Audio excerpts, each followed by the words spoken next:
Hello friend, this is Deepika. और हम लोग कर रहे थे, हमारा विशेषण टॉपिक कंप्लीट हो चुका था और उसके जस्ट बाद हम लोग को शुरू करना था क्रिया।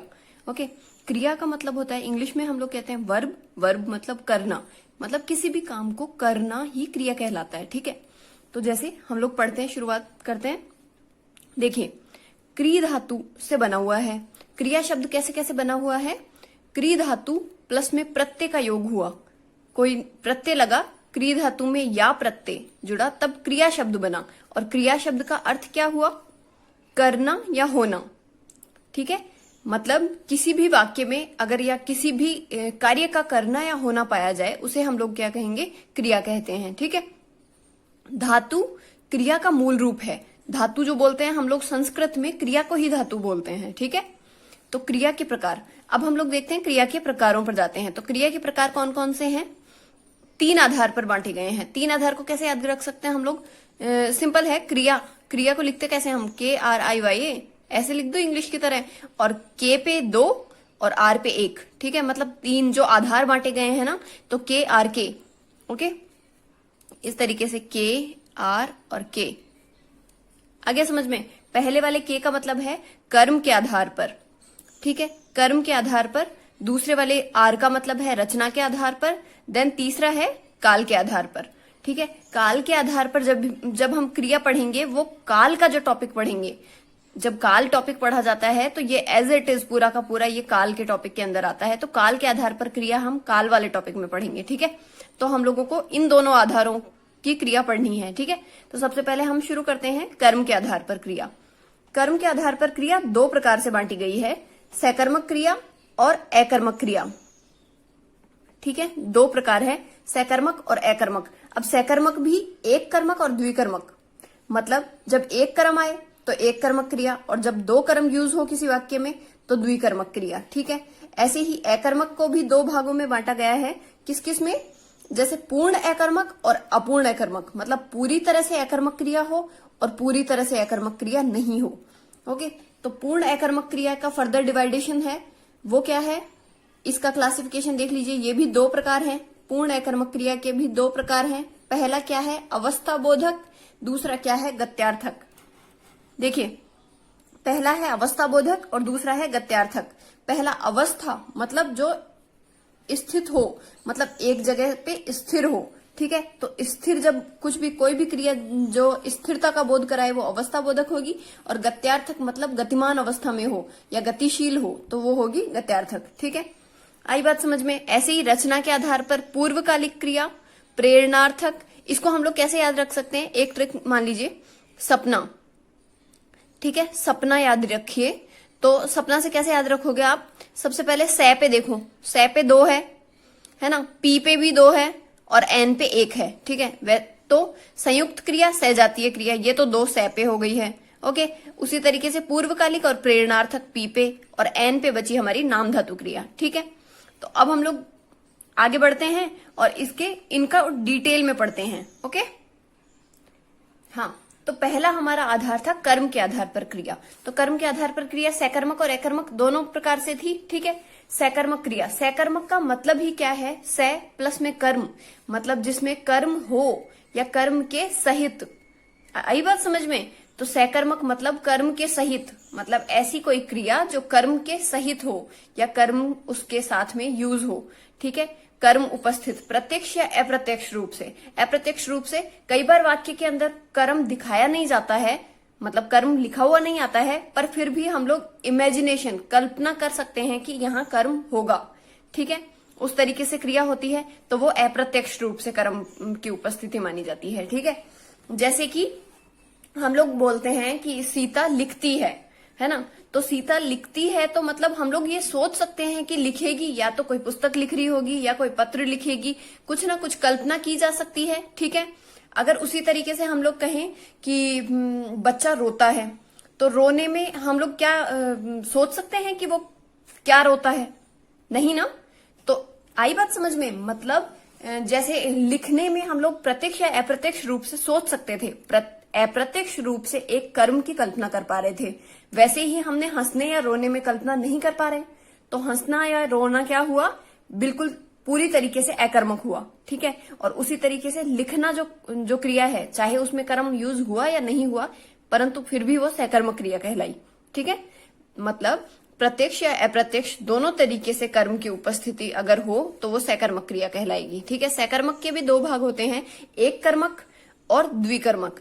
तो एक कर्मक क्रिया क्या होगी? क्रिया के साथ एक कर्म उपस्थित हो, क्रिया के साथ एक कर्म आ जाए, ठीक है। देना क्रिया, अब देखो इसका एक इंपॉर्टेंट चीज है, देना क्रिया दो तरीके से यूज होती है। या तो हम देना क्रिया मतलब किसी को कोई चीज दें, वो दान के भाव में दें, मतलब जैसे कि भिखारी को हमने कंबल बंटवा दिए, भिखारियों में कंबल बंटवा दिए, या कुछ भी, कोई भी चीज जो दान की गई हो जिसको हम वापस लेने की आशा नहीं रखते हैं, ठीक है, वो तो दान कहलाता है। और जो कोई चीज खरीदी या बेची जाती है, मतलब जिसके लिए हमें पैसा वापस मिले, या फिर वो चीज जैसे हम लोगों ने मैंने रोहन को पेन दिया और वो पेन अगर रोहन मुझे वापस देता है, वो अगर दान का भाव नहीं है तो वो एक अलग, मतलब दो प्रोस्पेक्टस होंगे, एक तो खरीदना या बेचना इस तरीके से जिसमें हमारी वस्तु या हमारा जो पैसा है वो हमारे पास वापस आने की आशा रहती है, ठीक है। और दूसरा वाला होता है दान के भाव में, जिसमें हम लोग ने एक बार अगर कोई वस्तु दे दी तो वो चीज वापस नहीं आने वाली है, ठीक है। तो इन दोनों में अलग अलग हो जाता है। जब खरीदना या बेचना वाला जो भाव आएगा, धन वापस आने की संभावना या वस्तु या देय वस्तु वापस दी जाए, मतलब वापस दी जाए, तब तो कौन सा होगा? तब तो देखो, तब तो ये हो जाएगा हाँ, तब तो ये हो जाएगा अकर्मक, द्विकर्मक, ठीक है, द्विकर्मक होगा। और अगर दान के भाव में, चाहे दान के भाव में मतलब दो कर्म भी यूज होंगे ना अगर वाक्य में, तभी भी वो एक कर्मक माना जाएगा। मतलब ये है कि ये जो एक इंपॉर्टेंट नोट है जिसमें देना क्रिया आ जाए, और अगर वो दान के भाव में आ रही है तो वहां चाहे दो कर्म यूज हो, वो एक कर्मक ही मानी जाएगी। और अगर खरीदना या बेचने के भाव में है तो वहां चाहे दो कर्म हो तो वो द्विकर्मक ही कहलाएगी, ठीक है। अब जैसे इसका एग्जाम्पल देख लेते हैं हम लोग कि मैंने अपने दोस्त को मोटरसाइकिल बेची है उसने, तो उसने इसके एवज में कुछ ना कुछ धनराशि ली होगी, ओके। तो ये कोई दान नहीं है, तो ये द्विकर्मक क्रिया का उदाहरण हुआ, ठीक है।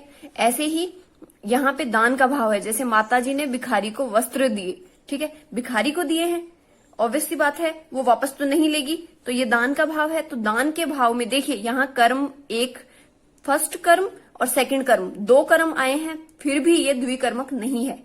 आई बात समझ में? मतलब ये बात याद रखने की है कि दान के भाव के अंदर चाहे वाक्य में दो कर्म हो या नहीं हो, वो सदैव एक कर्मक क्रिया कहलाएगी। अब हम पढ़ते हैं द्विकर्मक क्रिया। तो द्विकर्मक क्रिया में क्या होता है? दो कर्म उपस्थित होते हैं, सदैव उसमें दो कर्म आएंगे। और किसको व क्या प्रश्न का उत्तर वाक्य में मिलेगा? हमें कौन कौन से क्वेश्चन मिलेंगे, कौन कौन से क्वेश्चन का आंसर मिल जाएगा? एक तो किसको और क्या। जब हम प्रश्न से पूछेंगे कि किसको दिया और क्या दिया, जैसे कि मोहन ने धोबी को वस्त्र दिए, तो मोहन ने किसको दिए? धोबी को दिए। और क्या दिए? वस्त्र दिए। वैसे ही अध्यापक ने छात्रों को व्याकरण पढ़ाई, तो अध्यापक ने किसको पढ़ाई? छात्रों को। और क्या पढ़ाई? व्याकरण पढ़ाई, ठीक है। तो मतलब इसमें द्विकर्मक क्रिया के अंदर दो कर्म की उपस्थिति होगी और किसको व क्या का हमें आंसर मिलेगा, ओके। अब हम लोग इसी परिपेक्ष में आगे बढ़ते हुए अकर्मक क्रिया पढ़ते हैं। तो अकर्मक क्रिया के साथ कर्म की उपस्थिति ना हो, मतलब प्रत्यक्ष और अप्रत्यक्ष दोनों तरीके से कर्म उपस्थित ना हो, तो वो होगा अकर्मक क्रिया। मतलब अ का मतलब होता है, नेगेटिव में लेते हैं अप्रत्ययार्थ, है ना, नेगेटिव का मतलब नहीं। और अकर्मक, अ प्लस में कर्म, मतलब कर्म ना हो, जिसमें कर्म यूज नहीं हुआ हो, वो अकर्मक क्रिया कहलाएगी, ठीक है। अकर्मक क्रिया कितने प्रकार की होती है? दो तरीके की होती है। कौन कौन सी? अपूर्ण अकर्मक, पूर्ण अकर्मक और अपूर्ण अकर्मक। पूर्ण अकर्मक अवस्था बोधक और गत्यार्थक। अवस्था का मतलब हमें पता चला था कि स्थिर अवस्था, मतलब वो स्थिरता का बोध कराए। और वैसे ही गत्यार्थक क्या कहलाएगा? जो गतिमान अवस्था में कोई क्रिया हो, ठीक है। अब देखो पूर्ण अकर्मक क्रिया होती क्या है? क्रिया का सीधा सीधा संबंध कर्ता से हो। क्रिया का जो भी हमारी क्रिया यूज है उसका सीधा संबंध कर्ता से हो। जैसे राम हंसता है, तो हंसता कौन है? राम। तितलियां उड़ती है, उड़ रही कौन है? कौन उड़ रहा है? मतलब उड़ने की जो क्रिया है वो किससे संबंधित है? सीधी तितलियां, कर्ता से। मछलियां तैरती है, ईश्वर है, छात्र बैठा है, इस तरीके से, ठीक है। गाड़ियां जा रही है, वायुयान उड़ते हैं। अब इनमें देखो, अब इनमें जो जो स्थिरता का बोध करा रहा है, अच्छा बताइए, राम हंसता है तो भाग भाग के तो हंस नहीं रहा होगा, ठीक है, स्थिरता का बोध करा रहा है ना, तो ये हो जाएगी अवस्था बोधक क्रिया। अब तितलियां उड़ती है, ये गतिमान अवस्था में है, ठीक है, तो वो गत्यार्थक में आ जाएगी। आई बात समझ में? आप इन सबको लिख लेना, राम हंसता है आ जाएगी अवस्था बोधक में, तितलियां उड़ती है आ जाएगी गत्यार्थक में, मछलियां तैरती है गत्यार्थक, ईश्वर है स्थिरता का बोध करा रहा है तो अवस्था बोधक, छात्र बैठा है स्थिरता का बोध अवस्था बोधक, गाड़ियां जा रही हैं गतिमान अवस्था में है तो गत्यार्थक, वायुयान उड़ते हैं ये भी गतिमान अवस्था में है तो ये गत्यार्थक हो जाएगा। ओके, इसी तरीके से हम लोग पढ़ते हैं अब अपूर्ण अकर्मक। अपूर्ण अकर्मक में एक मतलब याद रखने वाली बात है कि इसमें हमेशा बनना, होना और निकलना, ये तीनों क्रियाएं यूज होती है। मतलब हम पहचान सकते हैं कि अगर बनना, होना और निकलना, इन तीनों क्रियाओं का अगर यूज हुआ है तो वो अपूर्ण अकर्मक क्रिया होगी। और देखो, इसमें हमेशा जो वाक्य होगा उसमें एक जो पद होगा वो पूरक पद होगा। पूरक पद का मतलब होता है वो वाक्य को पूरा करेगा। अगर हम उस पद को हटा दें, अगर हम उस पद को हटा देते हैं, मतलब अपूर्ण अकर्मक में सदैव यदि पूरक पद को हटा दिया जाए तो वो वाक्य में अधूरापन ले आता है, ठीक है। जैसे साधु दुष्ट निकला, तो दुष्ट को हटा दीजिए, साधु निकला, अब बताइए कुछ भी अर्थ नहीं निकल रहा है ना, वाक्य के अंदर अधूरापन आ गया है, ठीक है। तो हम ये पहचान सकते हैं कि कोई भी ऐसा वाक्य जिसमें एक पूरक पद हम छांट सकते हैं और अगर उसे हटाएं तो वाक्य बिल्कुल अधूरा हो जाए तो वो पक्का पक्का अपूर्ण अकर्मक क्रिया बन जाएगी। जैसे राम चोर निकला, तो राम निकला, अगर चोर को हम हटा दें तो इसका अर्थ ही नहीं निकल रहा है और वाक्य अधूरा लग रहा है कि वाक्य में कुछ ना कुछ कमी है, ठीक है। वैसे ही रमेश डॉक्टर बनेगा, रमेश डॉक्टर बनेगा में डॉक्टर पूरक पद है और आपको वहां होना चाहिए। देखो, रमेश बनेगा, अगर हम इसको हटा दें डॉक्टर को तो रमेश बनेगा, क्या बनेगा भाई कुछ तो बताओ, ऐसे होगा ना, हम लोग को नहीं पता, हम लोग को लगेगा ना कि ये वाक्य कुछ ना कुछ तो इसमें कमी है भैया, कुछ छूटा है इसमें, ठीक है। तो वो जो कुछ छूटा है वाली जो फीलिंग अगर आए हम लोग को तो वो अपूर्ण अकर्मक क्रिया हो जाएगी, ठीक है। आपको वहां होना चाहिए। अभी देखो, वहां को हम हटा दें तो आपको होना चाहिए, क्या होना चाहिए, नहीं आ रहा है समझ में? आई बात समझ? देखो, मतलब कोई भी ऐसा पद हम अगर छांट पाए जो पूरा पूरा वाक्य के अंदर एक एकदम मतलब सबसे वाक्य को बांध के रखा हुआ हो उसने, ठीक है, उसके बिना वाक्य ही अधूरा हो, ठीक है, वो चीज। तो अगर वो अधूरापन ले आए, पूरक पद को हटाने के जस्ट बाद हमारा वाक्य अधूरा हो जाए तो वो अपूर्ण अकर्मक क्रिया कहलाएगी।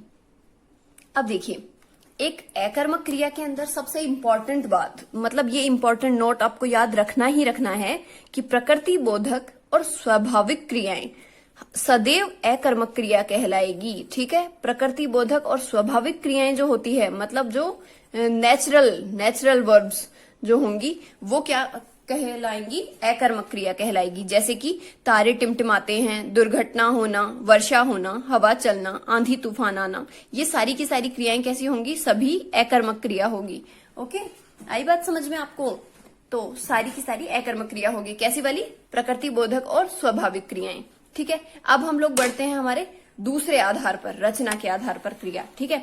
रचना के आधार पर क्रिया कितने प्रकार की थी भैया? हमने क्या याद रखा था? हमने याद रखा था, सपना से याद रखा था, सपना से, ठीक है। सपना में क्या किया था हमने, पी पर भी दो थे, एन पे एक चीज थी और एस पे भी दो थी, ठीक है। तो अब देखिए, पहले वाले पी का मतलब क्या था, पूर्वकालिक, दूसरे वाले पी का मतलब क्या था, प्रेरणार्थक, ठीक है। फिर देन नाम धातु, फिर था संयुक्त क्रिया, देन सजातीय या कृदंत क्रिया। आई बात समझ में? तो देखिए गाइस, हम लोग मतलब सब लोगों का अलग अलग वे होता है पढ़ने का, किसी को ट्रिक्स से याद होता है, किसी को नहीं होता है। तो जिन बच्चों को ट्रिक्स से याद हो वही ट्रिक्स को अप्लाई करें, वरना जिनको ऐसे मतलब बिना ट्रिक के याद होता है वो बिना ट्रिक के भी याद कर सकते हैं, ठीक है। ये कोई बर्डन नहीं है कि आप इसी तरीके से याद करो। ओके, आई बात समझ? अब चलो, ठीक है, अब हम लोग बढ़ते हैं हमारे पहले टाइप के, मतलब पहले वाले पी पे। तो पहले वाला पी कौन सा था, पूर्वकालिक क्रिया का। तो कर्ता एक क्रिया समाप्त करके दूसरी क्रिया प्रारंभ करे। आई बात समझ? मतलब कर्ता ने एक क्रिया को कर लिया हो, एक क्रिया समाप्त हो चुकी हो और उसके बाद में हम लोग दूसरी क्रिया प्रारंभ हो रही हो। जैसे कि विद्यार्थी पाठ पढ़कर सो गया। इसमें देखो, एक ट्रिक ही मान सकते हो आप, कि यहाँ कर शब्द जरूर आएगा, तभी तो मैंने इसको यहाँ गोले में बंद किया है। कर जरूर आएगा। जैसे विद्यार्थी पाठ पढ़कर सो गया, बच्चा दूध पीकर सो गया। आई बात समझ? तो जहां भी आप कर देखो भैया समझ जाना कि वो पूर्वकालिक क्रिया है। आई बात समझ में? तो ये चीजें मतलब जो की पॉइंट्स होते हैं ना वो निकाल लिया करो कि हम लोग को भैया कर दिखना चाहिए इसमें। तो ठीक है। अब देखो, अब एक इंपॉर्टेंट नोट है, तात्कालिक क्रिया मतलब पूर्वकालिक क्रिया के अंदर ही एक होता है तात्कालिक। तात्कालिक मतलब होता है तत् मतलब उसी, है ना। कालिक मतलब उसी काल में। देखो तात्कालिक बना है तत् प्लस में काल प्लस में इक से, ठीक है। तो तत् मतलब उसी, काल मतलब उसी क्षण या समय। तो उसी क्षण, जैसे कि कर्ता एक क्रिया समाप्त करे और उसी क्षण दूसरी क्रिया प्रारंभ हो, उसी क्षण दूसरी क्रिया प्रारंभ हो, एक क्रिया समाप्त करते ही। अब देखो इसमें ही मतलब जस्ट बाद में एक क्रिया समाप्त हुई ही है और दूसरी क्रिया प्रारंभ कर दी है कर्ता ने, ठीक है। जैसे पंखा चलते ही छात्र खड़ा हो गया। चलते ही मतलब एग्जैक्ट उसने उसी टाइम एक्शन लिया कि पंखा जैसे ही चला और वो खड़ा हो गया, ठीक है। पुलिस को देखते ही चोर भाग गया। ओके, ये बात समझ में आया? तो आपने इसका की पॉइंट क्या चुना कि ही आएगा इसमें, ठीक है ना। तो आपको अगर ही दिखे या वैसे भी देख सकते हो कि जैसे कर्ता का एक कार्य समाप्त हो जाएगा और दूसरा वो जस्ट उसी क्षण करेगा, ठीक है। ये चीज आई समझ में, है ना। अब हम लोग बढ़ते हैं हमारे दूसरे वाले पी पे। कैसे बढ़ते हैं भैया? दूसरा क्या था? प्रेरणार्थक क्रिया। तो प्रेरणार्थक क्रिया क्या होती है? प्रेरणा मतलब देखो, किसी की प्रेरणा का मतलब होता है इंस्पिरेशन। इंस्पिरेशन मतलब किसी और से हमें किसी और की क्रियाओं को देख देख के हम लोग को प्रेरणा मिले, ठीक है। हम बोलते हैं ना मोटिवेशन मिले हम लोग को, या फिर मैं बहुत इंस्पायर्ड हूं उनसे, या फलाना इंसान से मैं बड़ा इंस्पायर होता हूं, ठीक है। इंस्पायर का मतलब होता है किसी और इंसान से मतलब हमने कुछ सीखा हो, ठीक है। तो इसमें क्या होगा? कर्ता स्वयं क्रिया ना करके किसी अन्य से करवाता है, या आज्ञा या उपदेश के भाव में प्रेरणार्थक क्रिया होती है। जैसे रमा ने पत्र लिखवाया, मतलब रमा ने खुद नहीं लिखा है, रमा ने किसी से लिखवाया है। मतलब इसमें कार्य कर्ता खुद नहीं करेगा, वो किसी न किसी से करवाएगा। ओके, तो ये चीज प्रेरणार्थक होती है, ठीक है। देखो प्रेरणार्थक, प्रेरणा मतलब प्रेरणा, किसी की इंस्पिरेशन से हम लोग काम करें, मतलब कोई और करवा रहा हो कार्य। तो रमा ने पत्र लिखवाया, मालिक ने माली से दूब कटवाई। आई बात समझ में? मतलब मालिक ने खुद थोड़े ना कार्य किया है, माली से करवाया है ना। आई बात समझ में? तो वो चीज है प्रेरणार्थक क्रिया के अंतर्गत आएगी, ठीक है। मोहन नाई से बाल कटवाता है। भैया मोहन खुद थोड़ा ना काट रहा है अपने बाल, नहीं ना। आजकल लॉकडाउन में तो वैसे सब लोग खुद से ही लगे पड़े है ना। बहुत से लोगों का सुना है मैंने, बस इसीलिए। पर मोहन ने तो नाई से ही कटवाए हैं भैया, तो वो प्रेरणार्थक के अंतर्गत ही आएगी, ठीक है। अब देखो इसका एक इंपॉर्टेंट नोट है। इंपॉर्टेंट नोट क्या है? अकर्मक क्रिया प्लस में आना या वाना प्रत्यय लग जाए तो वो प्रेरणार्थक बन जाती है, ठीक है। मतलब अकर्मक क्रिया को, यदि अकर्मक क्रिया को प्रेरणार्थक बना दिया जाए, अगर हम लोग कोई अकर्मक क्रिया ले लें और उसे हम प्रेरणार्थक बना दिया जाए, प्रेरणार्थक कैसे बनाएंगे? आना या वाना प्रत्यय लगा देंगे उस क्रिया में, ठीक है। अब भैया प्रेरणार्थक बन गई, तो अकर्मक क्रिया को जब प्रेरणार्थक बनाया तो वो क्या बन जाएगी? सकर्मक क्रिया बन जाएगी, ठीक है। मतलब ध्यान देने लायक क्या बात है कि वो पहले अकर्मक थी, परंतु जैसे ही हमने उसको प्रेरणार्थक बनाया वो ऐसी इंस्पायर हुई कि उसने तो अपना रूप ही बदल लिया, सकर्मक बन गई, ठीक है। तो उसमें क्या होगा? जैसे कि तैरना, हंसना, दोनों ही अकर्मक क्रियाएं थी।